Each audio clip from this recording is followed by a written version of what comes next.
After completing the mission, the assassin fled into the forest. He noticed a vacationing elderly couple nearby. The assassin approached them and started a conversation. He lied and said he was feeling unwell. He asked them to take him to a hospital. The kind couple agreed to help him. They got into their vehicle and started driving, but they soon realized there was no hospital nearby. At that moment, the assassin pulled out a weapon. He threatened them and demanded they drive him to the border. The elderly man was terrified by the threat, but they had no choice except to comply. The assassin tried to calm their emotions. At the same time, the police were preparing to drop the investigation, but a superior suddenly arrived and found the female officer. He said the case against the assassin would be reopened. The operation had to remain completely secret, and the assassin had to be killed during the action. She realized she was being used as a pawn. Although she wanted to personally arrest the assassin, she ultimately refused the order. When night finally arrived, the vehicle reached the border area, but security checks there were extremely strict. In the end, the assassin chose to bypass the checkpoint. They stopped on an empty road nearby. The old man said he wanted to step out for some air. The assassin did not refuse the request. Compared to his wife's nervousness, the husband appeared unusually calm. He then asked the assassin if he planned to kill them. The assassin said no, because they were good people. The old man asked why he had become this way.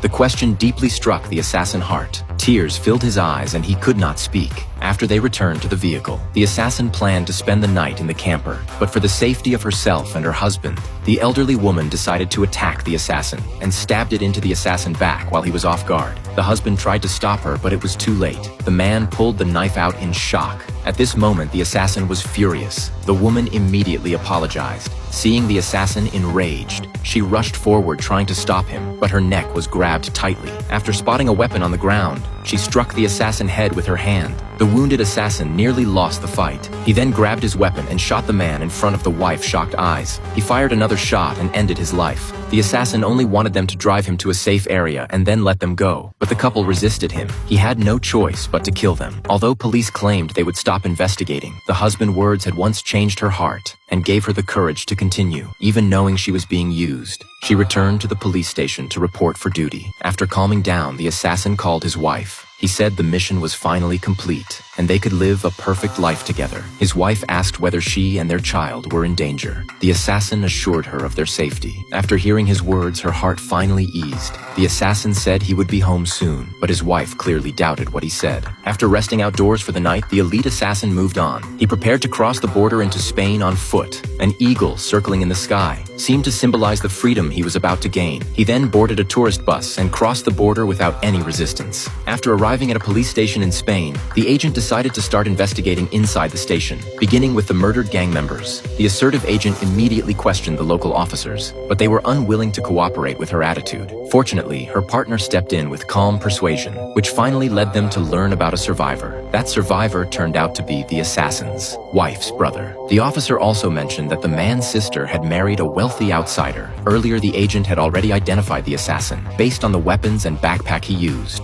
which perfectly matched the suspect profile. Before returning home, the jackal contacted his client, demanding all remaining payment within 1 day. Soon after, the client received a phone call. The caller hinted that they knew the assassin lived in Spain and told the client to stay where she was, saying someone would contact her with further details. But the woman was filled with doubts. At the same time, 2 detectives arrived. They located the villa where the assassin lived and secretly monitored his wife's movements. The agent desperately wanted to capture the assassin alive, but her superiors ordered her to kill him at all costs. Her partner was deeply worried. After all, the target was a top-tier assassin, and this would take place inside his own home. But seeing her determination, the partner agreed to follow. The wife anxiously waited for the assassin to return, remaining highly alert for her family's safety. She then entered the secret room and hurriedly took enough cash, planning to leave with the child first. That night, another assassin called the client. Fortunately, the woman stayed cautious. She tricked the caller into going upstairs and noticed another accomplice guarding the lobby. She immediately realized this was a trap set by superiors. Calmly, she grabbed her bag and quickly left the hotel. She was certain the man was sent to silence her.